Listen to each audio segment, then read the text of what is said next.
Solution-focused brief therapy is a goal-orientated, resource-based, and client-centered therapeutic approach aimed at facilitating or helping clients to create the beneficial change they want to see in their lives. It offers a co-constructive, predominantly future-focused, and respectful method for talking with therapy clients, and its development represented a radical departure from the older, problem-focused and analytical models of therapy in the past. It was developed by considerable research, examination, and experimentation into discovering and distilling the details of what worked best in psychotherapy sessions to help encourage effective and efficient outcomes for the client. One of the fastest growing evidence-based therapy modalities of modern times, its effectiveness has become widely recognised, leading it to be adapted into a wider solution-focused approach, moving out beyond the therapy room and into areas such as counselling, social work, education, medicine, management and coaching, and conflict management. There are many recognisable features of this approach, including the miracle question, scaling question, coping questions, and also several fundamental assumptions and tenets. While it was said initially, and somewhat controversially, that solution-focused therapy has no one central theory, it does indeed have a very clear model, philosophy, recognisable techniques, and, as we'll see, it does have its roots in modern psychological theory and theories of mind and language. But where did it all start? While the major developments in solution-focused practice go back to the Brief Therapy Center in Milwaukee, Wisconsin, and the team led by Insoo Kim Berg and Steve DeShazer in the early 1980s, the roots of the approach go back further to the middle of the 20th century.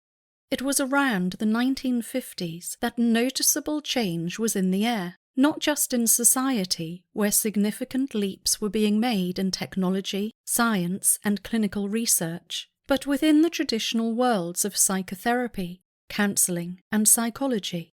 The context for a new, modern, and efficient way to do therapy was forming. By the middle of the 20th century, many psychotherapists had become dissatisfied with the older, traditional assumptions on how to help their clients, at the time still referred to as patients. The dominant view on psychotherapy for many decades had been the somewhat Victorian medical model, a problem-centered model, where the diagnosis and labelling of conditions and issues were the main goal. The therapist was seen as the clever expert in the room, who would diagnose, analyse, translate, advise and expose the hidden causes of problems that could be found deep within the psyche of their therapy patient. Having insight into the client's problem and their childhood was seen as necessary to help fix their complaint. In this medical model of therapy, the patient was regarded as having little or no agency in fixing the issue without the expert advice of the therapist. Patients were generally viewed as being deficient in some way, or even repressed. Freudian theory, Jungian theory, and various offshoots of psychoanalysis abounded. Patients could expect to be in therapy for a long time, often seeing their therapist several times a week. However, rising in the overwhelming presence of psychoanalysis were the green shoots of other schools of psychology and thought on how therapy should help people in need of support. At the beginning of the 20th century, William James, an esteemed American philosopher and psychologist who helped to found psychology as a formal discipline, established the school of functionalism, which proposed pragmatism, suggesting a shift in the emphasis from trying to predict or explain problems to identifying and using what worked for the patient or client as an individual. He proposed the theory that people create their own reality. As society and research developed, his ideas gathered momentum. American psychologist Carl Rogers, one of the founders of the humanistic approach in psychology, also proposed a more client-centered therapy where the client, no longer to be called a patient, would be treated respectfully and with unconditional positive regard. The humanistic approach emphasizes looking at the whole person and recognizing the uniqueness of each individual. It proposes that people have free will and are motivated to achieve their full potential and self-actualization in life.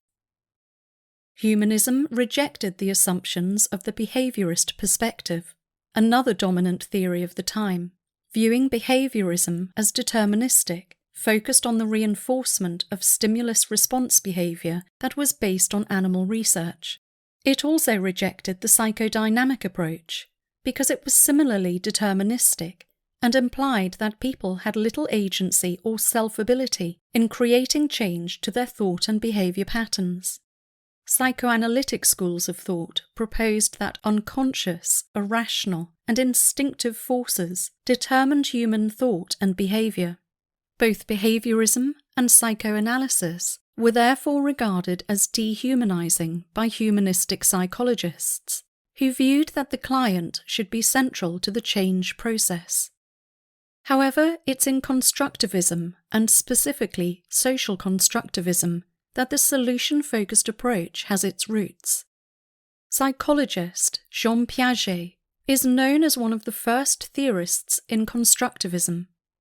While there are three main strands of constructivism: cognitive constructivism, social constructivism, and radical constructivism, the central idea is that human learning and understanding is constructed, and that learners build new knowledge upon the foundation of previous learning. Piaget, a cognitive constructivist who focused a great deal on childhood development and learning, proposed that people construct or make their own knowledge, and that reality is therefore determined by the experiences of the learner. The client is viewed as an active participant, creating and determining his or her own path in life. Social constructivism, which has arguably the closest links to the solution-focused approach to creating change, is a variety of cognitive constructivism that emphasizes the collaborative nature of human learning and understanding. Social constructivism was developed by Soviet psychologist Lev Vygotsky. Vygotsky, unlike Piaget, proposed that it was impossible to separate learning from its social context. He argued that all cognitive functions, that is, our knowledge and understanding of the world that helps us to create our lives and reality, originate in, and must therefore be explained as products of social interactions. Therefore, cognitive constructivists such as Piaget saw knowledge as being actively constructed by learners in response to interactions with environmental stimuli, whereas Vygotsky emphasized more the role of language and culture in cognitive development and our interpretation of life and how we make meaning. He saw learning as a socially collaborative process in which people, from childhood, acquire their cultural values, beliefs, and problem-solving strategies through collaborative dialogues with more knowledgeable members of their society, the other people around them.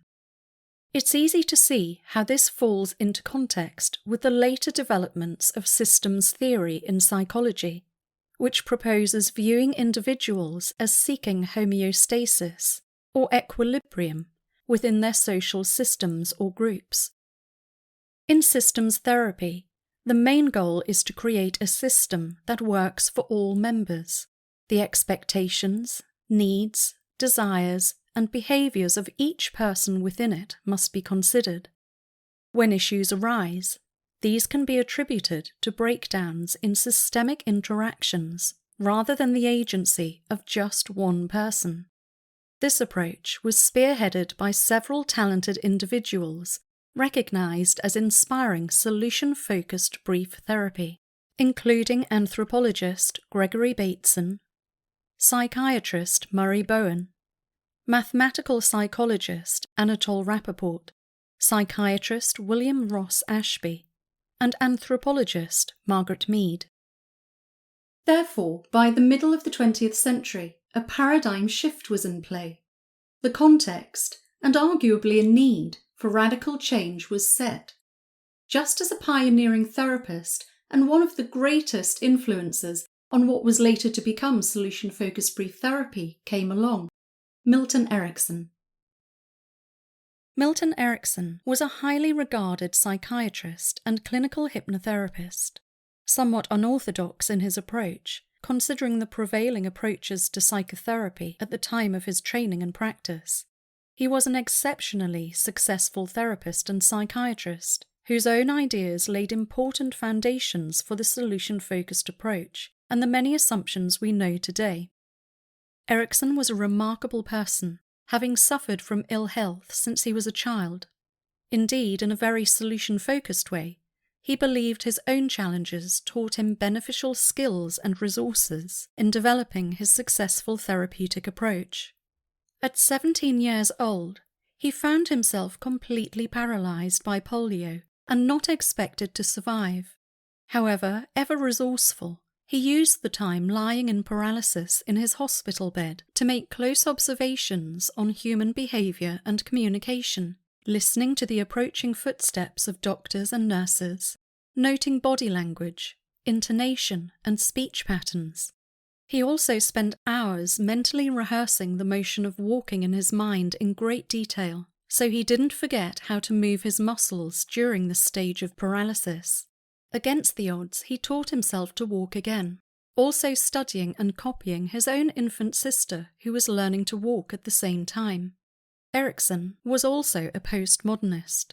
He didn't believe in diagnostic labels and strongly believed in the power of people to solve their own problems, which is still a central assumption solution-focused therapists hold today. Erickson said, "Every person's map of the world is unique as their thumbprint. There are no two people alike, no two people who understand the same sentence the same way. So in dealing with people, you try not to fit them into your concept of what they should be."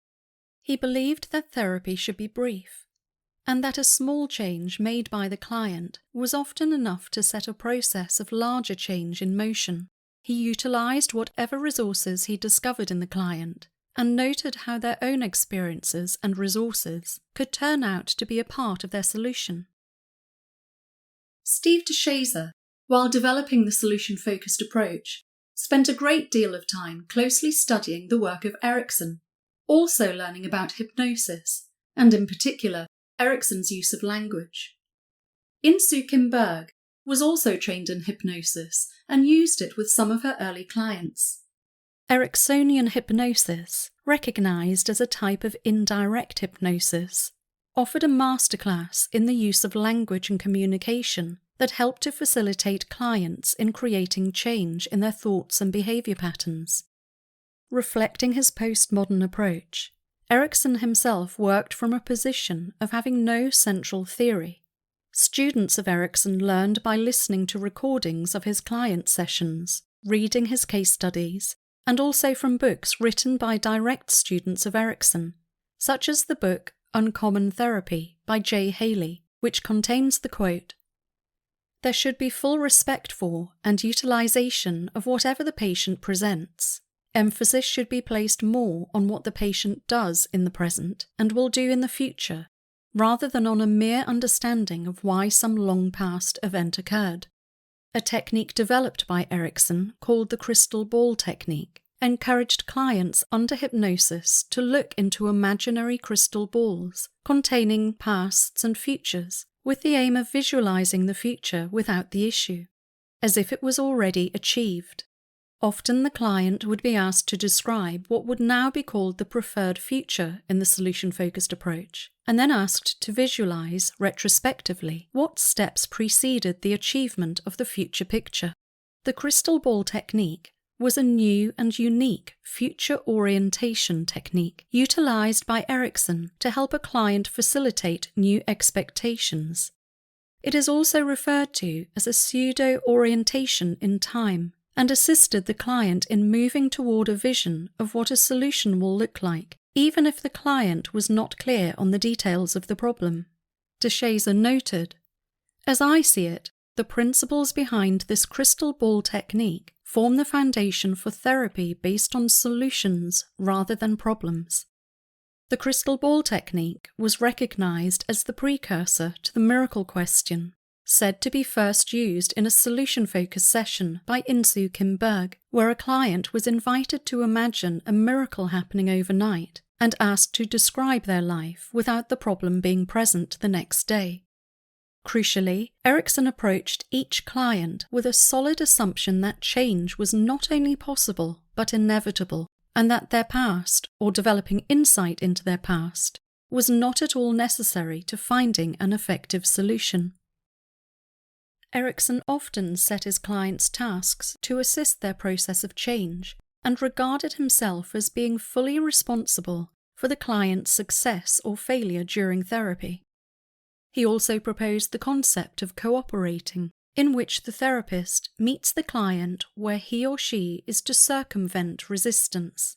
Or, as Eve Lipchick, one of the founders of the solution-focused approach, states in her own history of its development, cooperating with how the client cooperates. DeShazer himself recognized how central Erickson's ideas were to the development of the solution-focused approach. His ideas were precursors to some of the central assumptions and tenets we still have today. The English anthropologist Gregory Bateson was also interested in the works of respected therapists such as Milton Erickson. Bateson wrote about systems theory and cybernetics, and was interested in how the social system in which people function is of importance to the development and the solution of their problems. He also started the self-named Bateson Project. This project ran from 1953 to 1963 and was a communications research project conducted with other researchers, John Weakland, Jay Haley, and William Fry, who, together, observed and analysed recordings of famous and respected therapists such as Erickson and psychiatrist Don Jackson. Many important findings came from this project, and it went on to form the basis of the Mental Research Institute, established in Palo Alto, California.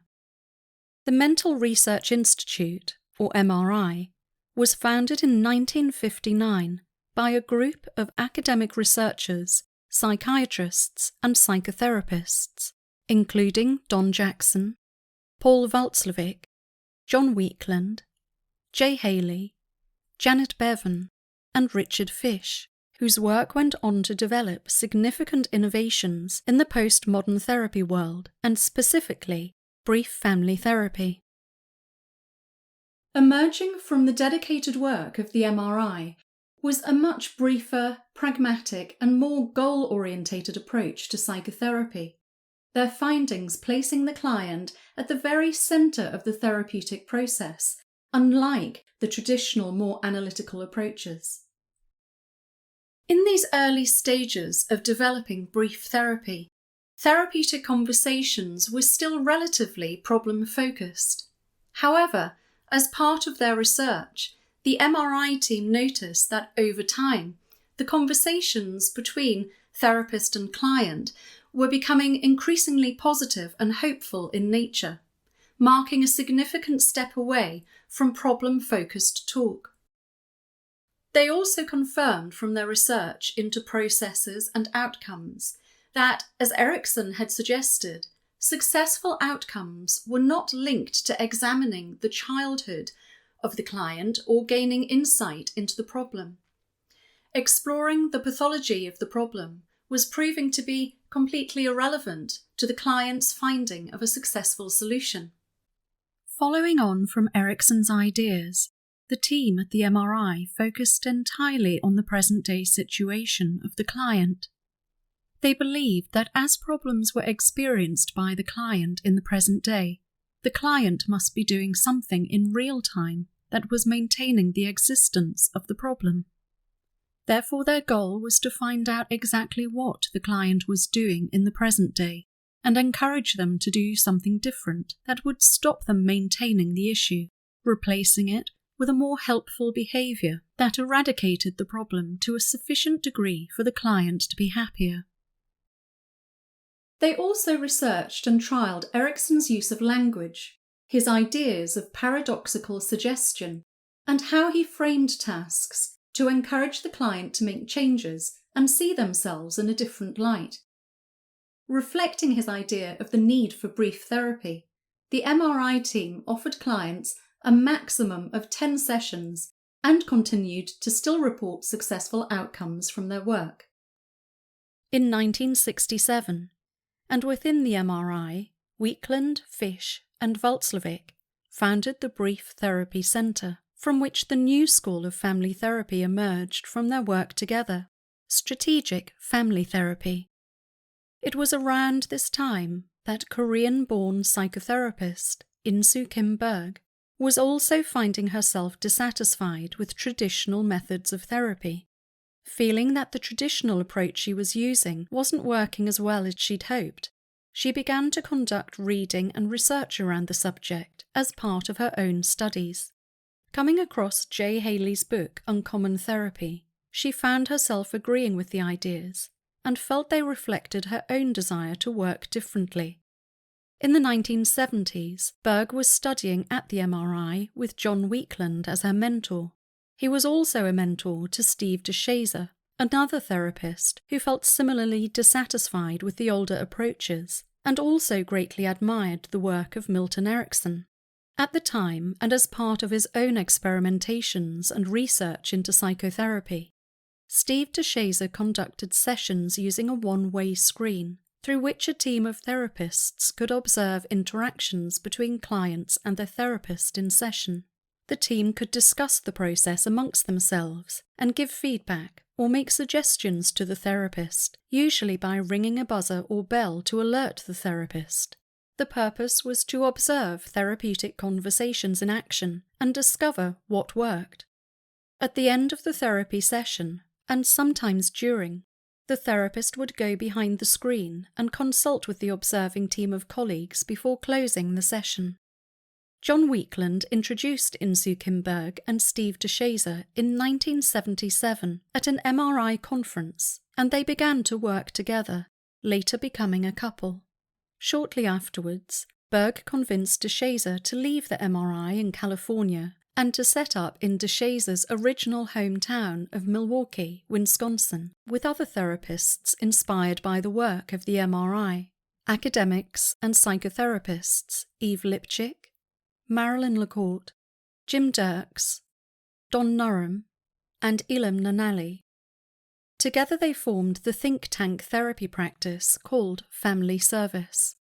This was a diverse and talented team of researchers and therapists, some of whom were still using traditional analytical and problem-focused modalities as part of their work. It was a time of great creativity and innovation. Some members of the team, including DeShazer and Berg, liked to use the one-way screen that allowed students and researchers to observe client-therapist interactions. However, others in the team felt that it was unethical and objected to being disrupted in sessions. This led to disagreements, and a number of the colleagues departed to set up their own practice. The Brief Family Therapy Centre was founded by DeShazer and Berg in 1978, with some of the original members of the team, including Nanali, Dirks, LaCourte, and Lipchick. New members of the team included Alex Molnar, Wally Jindrick, Marvin Weiner, Michelle Weiner-Davis, Kate Kowalski, Ron Kral, John Walter, Larry Hopwood, and Scott Miller. It was this large team, led by DeShazer and Berg, that contributed to the development of the solution-focused brief therapy approach. The aim of the centre was to research and test what worked in therapy. It was a time of great innovation. They worked with clients inductively and without one central theory. They discovered, similar to Erickson and the MRI team, that removing the analysis of the client's problem didn't affect the achievement of a successful outcome. Their experimentation involved the addition and removal of elements within the therapeutic conversation and allowed them, through a significant research process, to distill what worked, what helped, and what was not useful.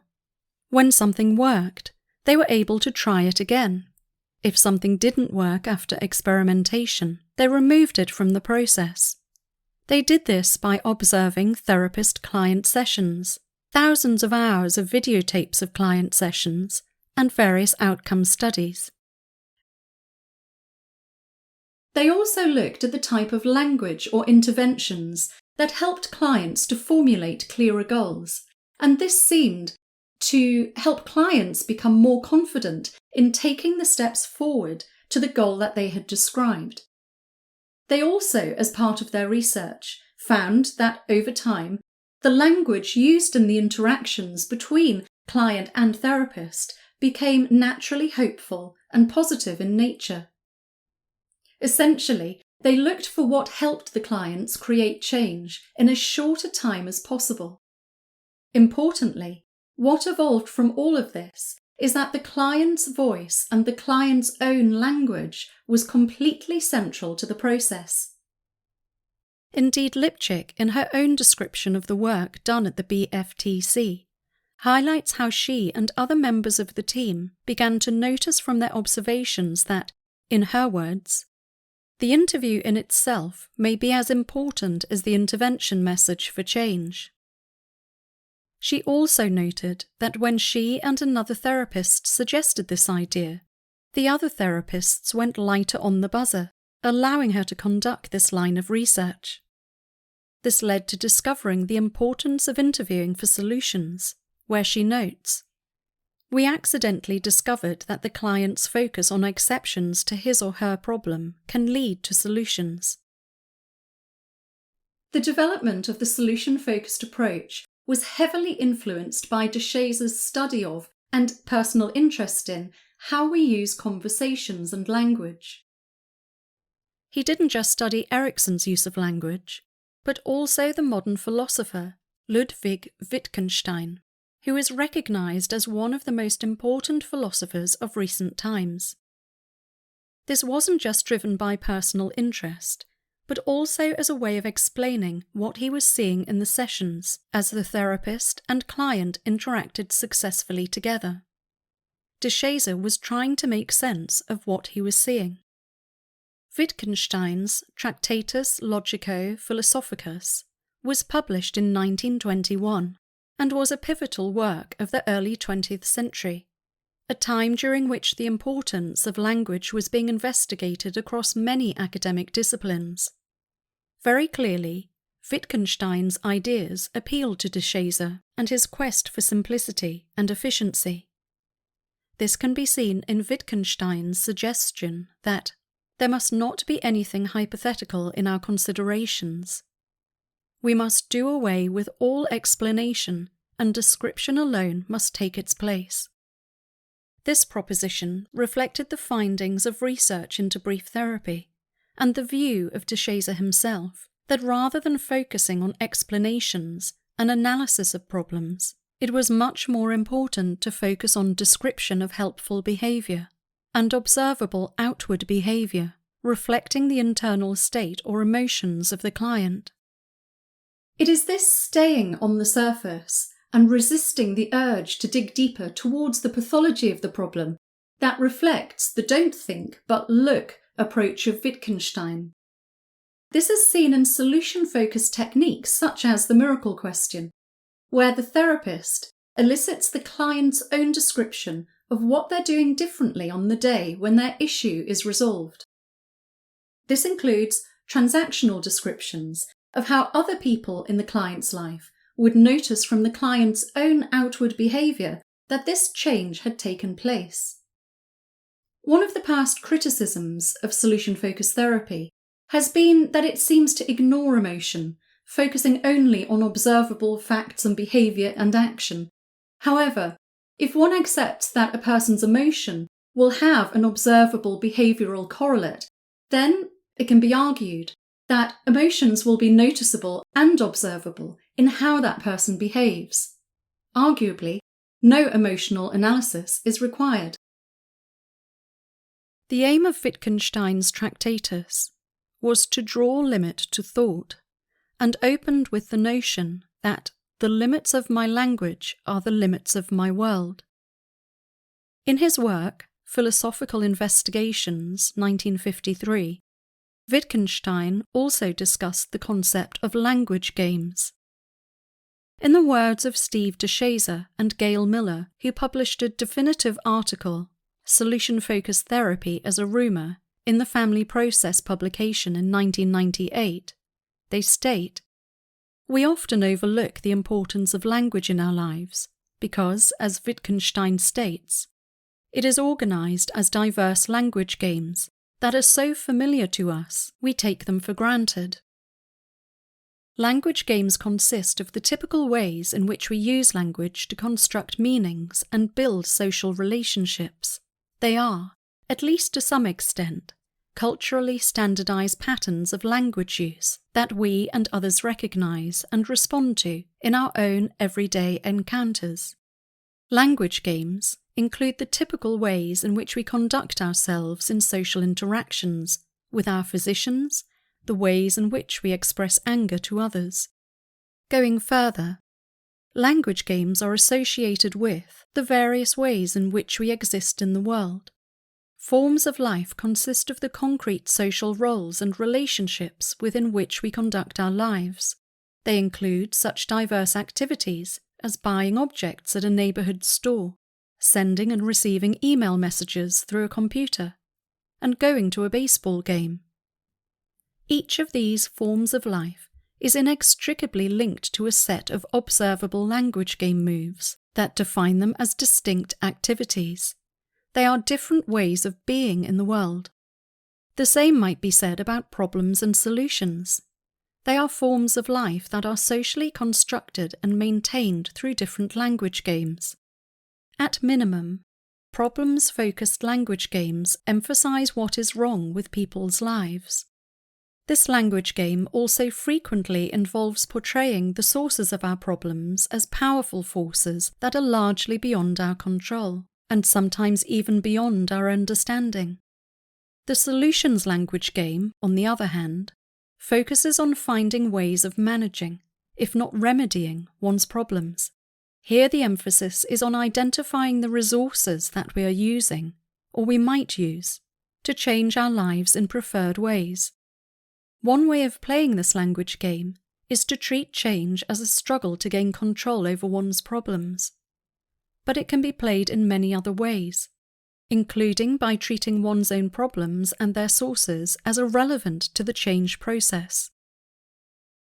DeShazer and Miller also stated, "Solution-focused therapy is an interactional event made up of such ordinary activities as asking and answering questions, commenting on others' statements, and evaluating possible solutions to clients' problems. Further, all of these activities are observable features of solution-focused therapy settings. We only need to watch and listen in order to see how therapist-client relationships and solutions to clients' problems are interactionally constructed in solution-focused sessions." One of the most important statements in this article underlines the central beliefs of the solution-focused approach. The solution-focused language game is designed to persuade clients that change is not only possible, that it is already happening. It is, in other words, a rhetorical process designed to talk clients into solutions to their problems. The idea that we can talk ourselves into solutions and the related notion that we talk ourselves into our problems are sometimes difficult for therapists and others to accept.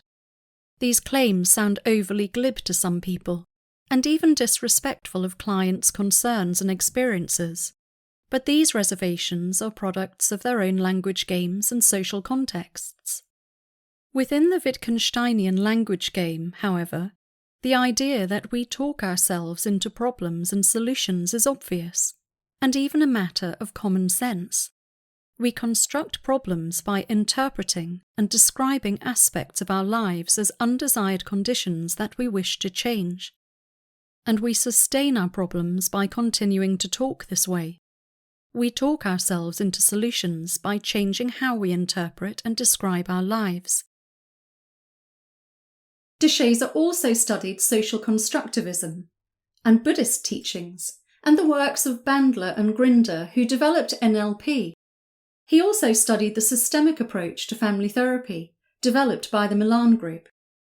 He was also inspired by the notion of Occam's razor, a drive to find the most simplistic, absolute minimum required to do effective therapy with clients, reflecting the approach of the BFTC, which was to identify and distill what worked. It was during this period of 1978 to 1985 that the foundations were put in place for the solution-focused brief therapy approach we know today. While all of the BFTC team contributed to the development of the solution-focused approach, it was DeShazer who was recognised as being at the forefront of the approach's development, and he became a prolific writer during this period. In 1982, he published his first book about solution-focused brief therapy, called Patterns of Brief Family Therapy, an ecosystemic approach, and later followed this in 1984 with the publication of what at the time was seen as a controversial paper, The Death of Resistance, in which he proposed that there was no such thing as client resistance. It was simply another way of the client cooperating. Another important step was the article 4 Useful Interventions in Brief Therapy, which DeShazer wrote with Alex Molnar in 1984. In this paper, they reported on the Formula First Session task. This is the task the therapist gives to the client at the end of the first therapy session. Between now and the next time we meet, we would like you to observe, so that you can describe to us next time, what happens in your family that you want to continue to have happen. This question helped to highlight what was already going well in the client's life that may well have been overlooked. As such, it encouraged the client to notice exceptions to the problem, or times when the issue wasn't so much of an issue. Nanali, one of the original team members of the BTFC, said that the task was inspired by paradoxical suggestions used by Erickson, where clients were discouraged from changing anything at all, a type of reverse psychology, if you will. It also contributed to the idea of exceptions, that problems simply can't be there to the same degree all of the time. This noticing question was among several tasks that DeShazer regarded as solution-focused skeleton keys, questions that could unlock what he called the problem locks being experienced by the clients in therapy. DeShazer believed that there was no need to have a key for each separate problem. The article contained 3 other interventions used in the solution-focused approach. The second intervention was to do something different. This task was inspired by the work of Gregory Bateson and the MRI team, and focused on replacing a client's existing unhelpful behaviour with new, more desirable ones. By trying new and different behaviours, the client would find the kind of helpful behaviour that would lead to the solution. The third intervention mentioned what was later called the overcoming the urge task. Pay attention to what you do when you overcome the temptation or urge to. This intervention, later discussed by Insoo Kim Berg and her work with addiction, worked well in helping clients wanting to avoid falling back into old habits, such as gambling, alcohol, or drugs. By asking this question, clients became aware that there were instances when they successfully resisted the temptation, and to notice how they did it. This difference could form part of their solution to behaving in the desired way more often. The fourth intervention was the redefinition of stability as change. Should a client report that they were stuck in a situation, the therapist could respond by explaining that even just remaining stable at a difficult time also required significant skills and resources. This was empowering to the client, and also encouraged the exploration of their skills and resources.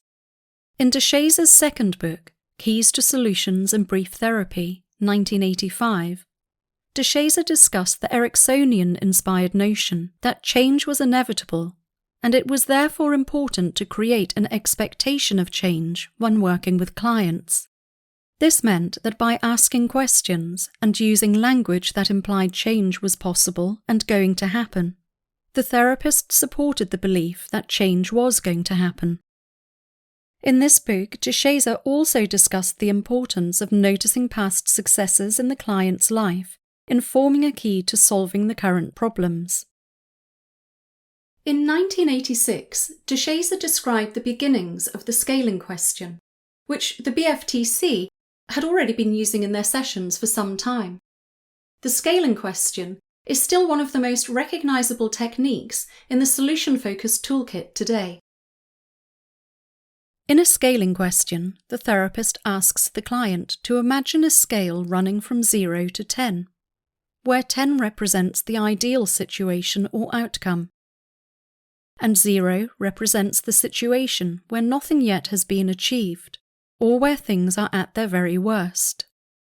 The therapist asks the client where they would currently place themselves on that scale, helping to open up discussions around how they have managed to get to their current position, and seeking description of how things would look if they were 1 point further up the scale. This technique of scaling is reported to have emerged in a client session where a client referred to almost reaching a perfect 10.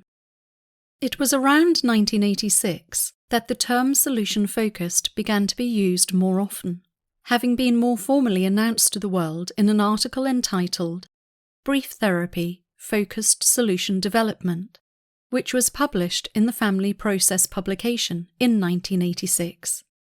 This purposefully marked a change from the earlier article written by the MRI in 1974 that was entitled Brief Therapy, Focused Problem Resolution. The solution-focused revolution was on its way. It was also around this time that the what's better question began to be used.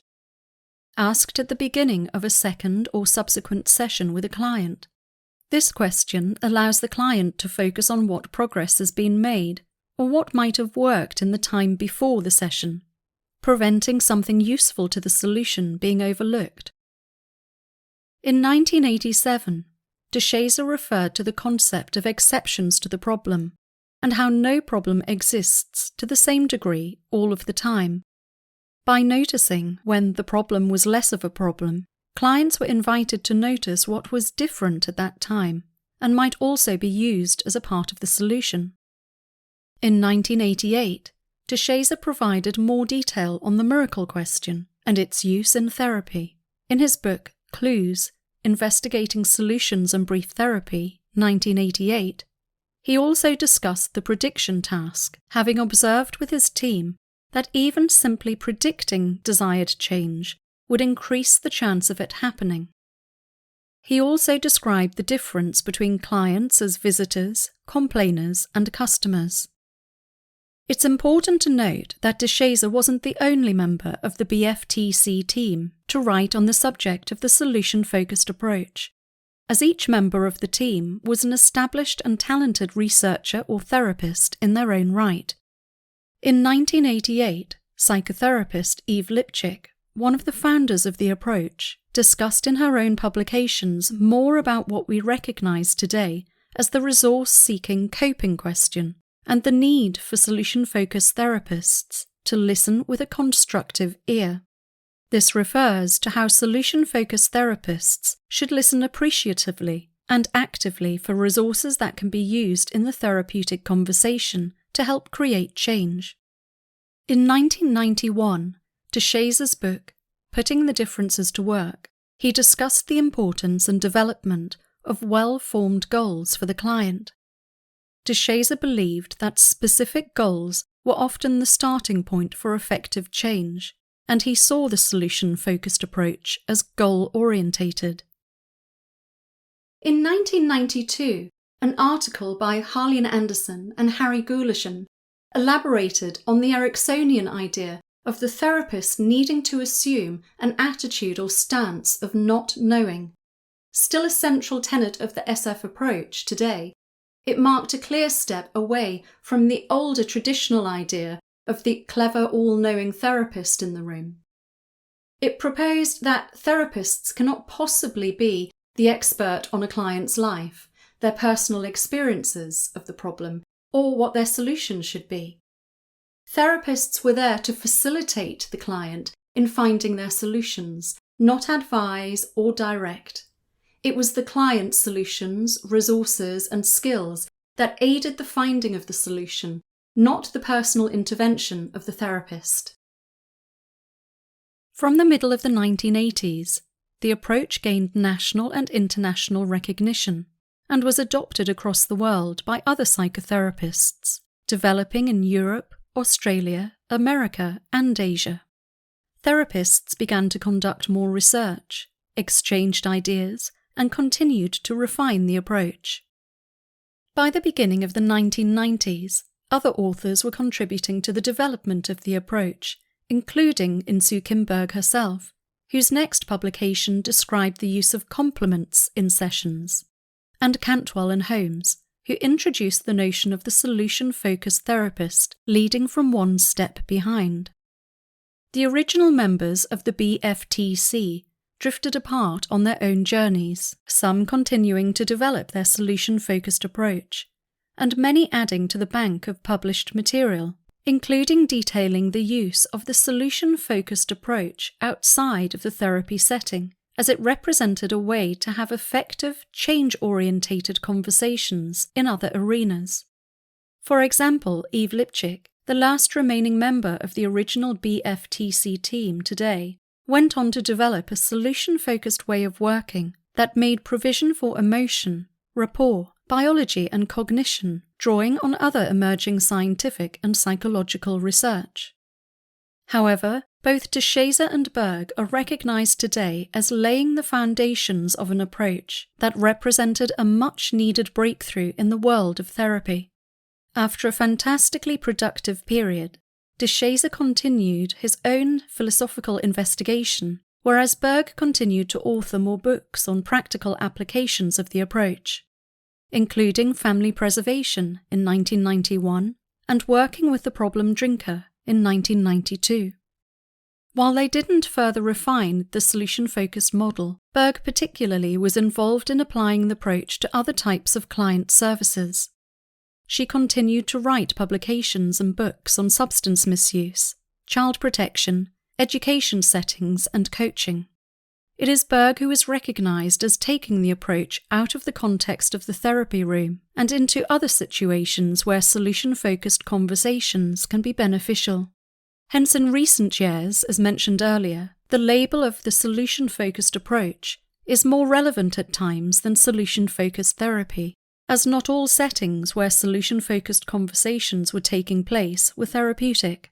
At a time when people, businesses, and institutions were time and money poor, the immense value of a brief, effective, co-constructive, and efficient way to support change is easy to see. Steve DeShazer died in 2005, seeing clients right up until the day before his death. His partner, Insoo Kim Berg, died in 2007, and they, including all members of the BFTC, leave a remarkable legacy that continues to this day, not just for their work and innovation, but their dedication to change the way that therapy is practiced, with client and therapist working together in respectful collaboration.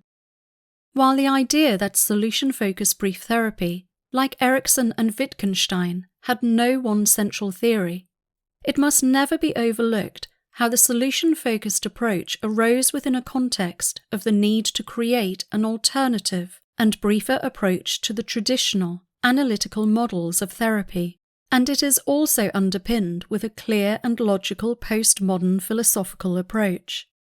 As a modality, it has clearly defined central assumptions, tenets, and recognizable techniques based on the significant volumes of research, innovation, and excellence in practice that started with the brief therapy teams in the MRI and BFTC. Central to the approach was always that the client's voice should be heard. The client, the expert in the room, should always be central to the therapy, with the therapist supporting from one step behind. The solution-focused journey continues today. Researchers and practitioners build upon this rich and significant history, continuing the work of De Shazer and Berg in developing, honing and distilling what works. New schools of thought also evolve over time, such as the development of complexity theory, which may add and enrich our understanding of exactly how solution-focused language and conversations work in helping people to create effective change. But that's for another video. I hope you've enjoyed taking a deeper dive into the origins and development of the solution-focused approach. Thank you so much for watching, and if you enjoyed this video and you'd like to learn more and stay updated with our work, you can subscribe to our YouTube channel or visit us at www.solutionfocusstudio.com. Thank you.